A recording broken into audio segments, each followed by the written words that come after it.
I was a speaker on the panel that discussed overcoming fragility. And in as much as the continent seemed to be rising, many of the speakers are also aware that there are some challenges and possible impediments that could stop that rise.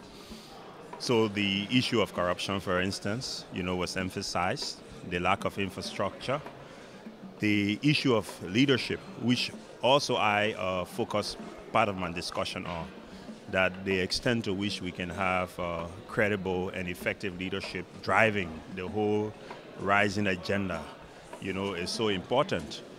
And then the issue of building institutions, like in my country, Liberia, coming after several years of conflict, and we are now trying to deal with the fragility of our state.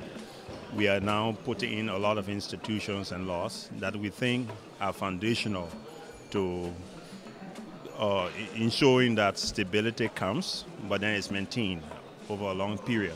So we're now doing work around code of conduct for public officials, ensuring that we sanitize our electoral system by having an elections commission that citizens have confidence in.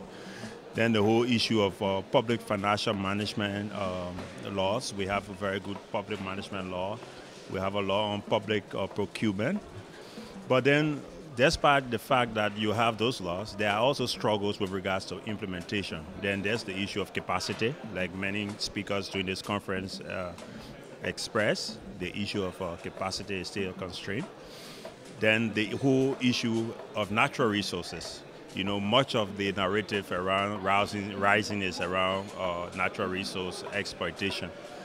Now, we have to be able to ensure that the opportunities derived from natural resource exploitation through revenues they're shared, with the mass of our people.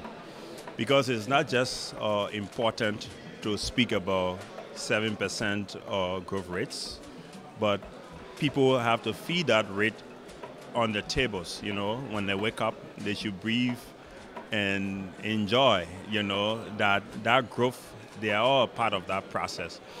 And then finally, I think one of the other critical takeaway is the issue of proactive citizens' participation in the whole agenda around, the rising of Africa. How can we bring in the people at the end user level, and that was one of the most important discussion when it came to the issue of private-public partnership, where the gentleman from Uganda who runs School Africa Coffee talked about the conversation should not be only at the level of the multinationals, those people but also at the level of end users and people who are involved with cooperatives, who are also a stimulant, to some of our economists.